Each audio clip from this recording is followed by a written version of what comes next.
Assalamualaikum warahmatullahi wabarakatuh. Perkenalkan, nama saya Fitra Atori Cakrajaya Kusuma. Saya penempatan di unit kerja BP3IP Jakarta di bawah BPSDM Perhubungan. Pada kesempatan kali ini, saya akan memaparkan tentang Learning a Journal. Yang pertama yaitu, saya akan memaparkan tentang dasar peraturan tentang manajemen ASN. Ada 3 peraturan. Yang pertama, Undang-Undang Nomor 5 Tahun 2014 tentang Aparatur Sipil Negara. Yang kedua, PP Nomor 11 Tahun 2017 tentang Manajemen PNS. Dan yang ketiga, Peraturan LAN Nomor 12 Tahun 2018 tentang Penyelenggaraan Pelatihan Dasar Calon PNS. Prinsip-prinsip manajemen ASN, yang pertama yaitu kedudukan dan peran ASN, yang kedua hak dan kewajiban ASN, dan yang terakhir proyeksi karir sampai purna tugas dengan menggunakan kaidah sistem merit. Kedudukan ASN merupakan unsur utama sumber daya manusia yang menentukan keberhasilan penyelenggaraan pemerintah. Peran dan fungsi ASN, pelaksana kebijakan publik untuk yang pertama, dan yang kedua yaitu pelayanan ke publik, dan yang terakhir perekat dan pemersatu bangsa. Pelaksana kebijakan publik melaksanakan kebijakan publik yang dibuat oleh pejabat kepegawaian sesuai dengan ketentuan perundang-undangan. Pelayanan publik memberikan pelayanan yang profesional dan berkualitas. Dan yang terakhir yaitu perekat dan pemersatu bangsa, mempererat persatuan dan kesatuan NKRI senantiasa setia dan taat pada NKRI. Hak dan kewajiban ASN. Hak merupakan suatu kewenangan atau kekuasaan yang diberikan berdasarkan hukum. Yang pertama yaitu gaji, yang kedua tunjangan, yang ketiga fasilitas, yang keempat cuti, yang kelima jaminan pensiun, dan yang terakhir itu jaminan hari tua. Kewajiban ASN. Dalam Undang-Undang Nomor 5 Tahun 2014 diatur yaitu 1.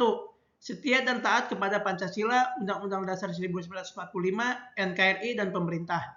Yang kedua, menjaga persatuan dan kesatuan bangsa. Yang ketiga, melaksanakan kebijakan yang dirumuskan pejabat pemerintah. Yang keempat, menaati ketentuan peraturan perundang-undangan. Yang kelima, melaksanakan tugas kedinasan. Yang keenam, menunjukkan integritas dan keteladanan sikap, perilaku, dan tindakan. Dan yang terakhir, bersedia ditempatkan di seluruh wilayah NKRI. Proyeksi karir sampai purna tugas dengan menggunakan kaidah sistem merit. Sistem merit. Kebijakan dan manajemen ASN yang berdasarkan pada kualifikasi, kompetensi, dan kinerja secara adil dan wajar, tanpa membedakan latar belakang politik, ras, warna kulit, agama, asal-usul, jenis kelamin, status pernikahan, umur, atau kondisi kecacatan. Smart ASN. Smart ASN merupakan pegawai dengan kompetensi, kinerja, serta profesionalisme yang tinggi dan beradaptasi dengan teknologi. Ada 5 kompetensi Smart ASN. Yang pertama, menguasai IT. Yang kedua, menguasai bahasa asing. Yang ketiga, bersikap ramah. Yang keempat, kemampuan networking. Dan yang terakhir, berjiwa entrepreneurship.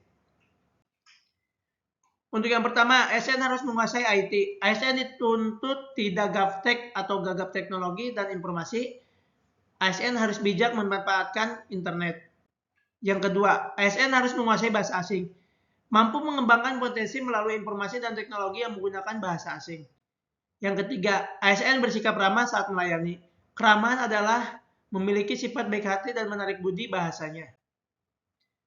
ASN memiliki kemampuan networking, membangun atau menjalin hubungan dengan orang lain atau organisasi yang berpengaruh positif pada kesuksesan profesional maupun personal.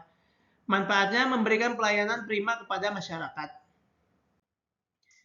Yang kelima yaitu berjiwa entrepreneurship. Poin-poinnya adalah 1. Berjiwa kewirausahaan, yang kedua kreativitas, dan yang terakhir inovatif. Entrepreneurship juga dapat diartikan berpikir tentang masa depan orang banyak. Dengan kemampuan entrepreneurship, ASN akan mampu terus berinovasi meningkatkan kinerja dalam setiap waktunya. Smart governance.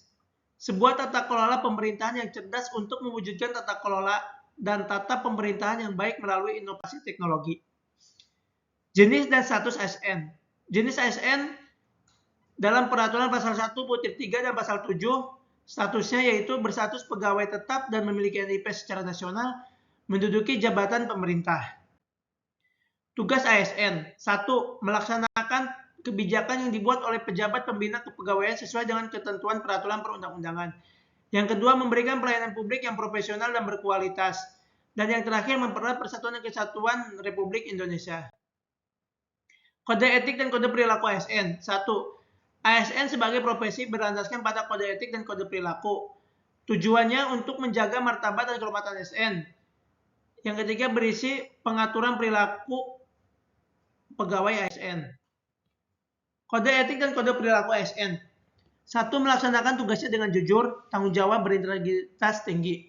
Yang kedua, melaksanakan tugasnya dengan cermat dan disiplin. Yang ketiga, melayani dengan sikap hormat, sopan, dan tanpa tekanan. Yang keempat, melaksanakan tugasnya dengan ketentuan peraturan perundang-undangan. Yang kelima, mengerjakan tugasnya sesuai dengan perintah atasan yang berwenang sejauh tidak bertentangan dengan ketentuan peraturan perundang-undangan. Yang keenam, menjaga kerahasiaan yang menyangkut kebijakan publik. Yang ketujuh, menggunakan kekayaan dan barang milik negara secara bertanggung jawab, efektif, dan efisien. Yang kedelapan, menjaga agar tidak terjadi konflik kepentingan dalam menjalankan tugasnya. Yang kesembilan, memberikan informasi secara benar. Yang kesepuluh, tidak menyesatkan kepada pihak lain yang memerlukan informasi terkait kepentingan kedinasan. Yang kesebelas, tidak menyalahgunakan informasi intern negara, tugas, status, kekuasaan, dan jabatannya untuk mendapatkan atau mencari keuntungan atau manfaat bagi diri sendiri dan untuk orang lain. Yang ke-12, memegang teguh nilai dasar ASN dan selalu menjaga reputasi dan integritas ASN. Dan yang terakhir, melaksanakan ketentuan peraturan perundang-undangan mengenai kedisiplinan pegawai ASN. Fungsi kode etik dan kode perilaku ASN ada dua. Yang pertama, sebagai pedoman panduan birokrasi publik atau aparatur sipil negara dalam menjalankan tugas dan kewenangan agar tindakannya dinilai baik. Dan yang kedua, sebagai standar penilaian sikap perilaku atau tindakan birokrasi publik aparatur sipil negara dalam menjalankan tugasnya dan kewenangannya. Peran ASN untuk mewujudkan smart governance adalah: 1. Menggunakan pembelajaran berbasis IT. Yang kedua, melaporkan kinerjanya secara daring. Yang ketiga, mengikuti pelatihan secara daring. Yang keempat, mendukung aplikasi berbasis daring. Dan yang kelima, asesmen pembelajaran berbasis IT. Terima kasih, itulah paparan dari saya. Kurang dan lebihnya saya mohon maaf. Wassalamualaikum warahmatullahi wabarakatuh.